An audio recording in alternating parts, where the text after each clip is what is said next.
Hello and welcome to Project Art Now. This time I'm drawing a bed on a chalkboard, and believe me when I say it's one of the hardest challenges I have set myself so far in terms of drawing. All in all, it's not bad. I mean, it's far from great, but let me know what you think. Now, here's the thing. In the past few months or so, I've seen some scammy ways to get books for free, which is wrong. Of course, I'm not here to judge, just to let you know there's a better way, and that's what this video is about: how to read books for free or cheaper in a moral, legal way. I will divide this into three parts. First, methods that are as free can get. Second, not necessarily free, but still fairly cheap. They're kind of pricey, which seems contradictory with this video, but they also come with their own advantages to the readers' wallets. Now, let's start with a painfully obvious one, that is the library. This is a great way to read books for free, as long as you return them in time. Plus, depending on where you live, some libraries have a service where they will take the books directly to your home if for whatever reason you are unable to get there yourself. So next time you feel like reading, but not like spending,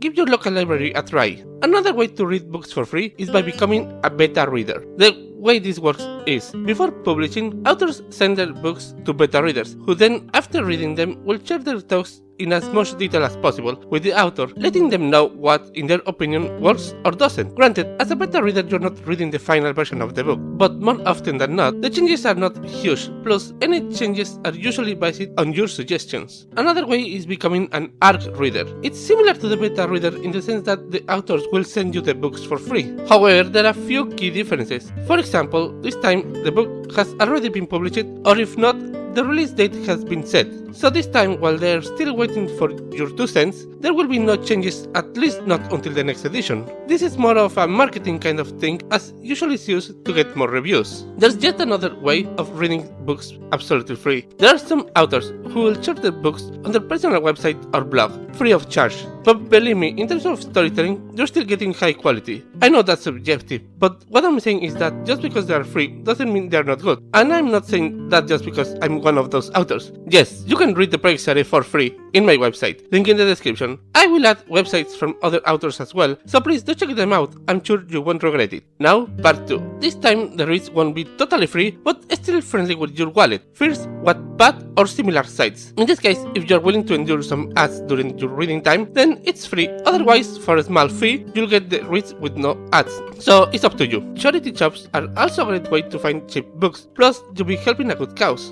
And second-hand books are just as good. The content is the same. Lots of my cooking books are from this kind of stores, and let me tell you, there is no difference as if I have got them first-hand. Well, what difference? They were cheaper. You can also get cheap books, and potentially even free, at book fairs or similar events. My recommendation, every now and then, search for book-related events in your area. It has been a while since I attended one of those, but I do know for experience you can get lots of books for little money. Now we are at the third part. Okay, so this time you will spend more, but you will also save money. That statement, as contradictory as it sounds, will make sense in a second. Okay, so first method is to take advantage of the offers given in your local bookstores. Visit their website or the actual store and see what they have. You might find 2-for-1 kind of offer or a discount, you know, that kind of stuff.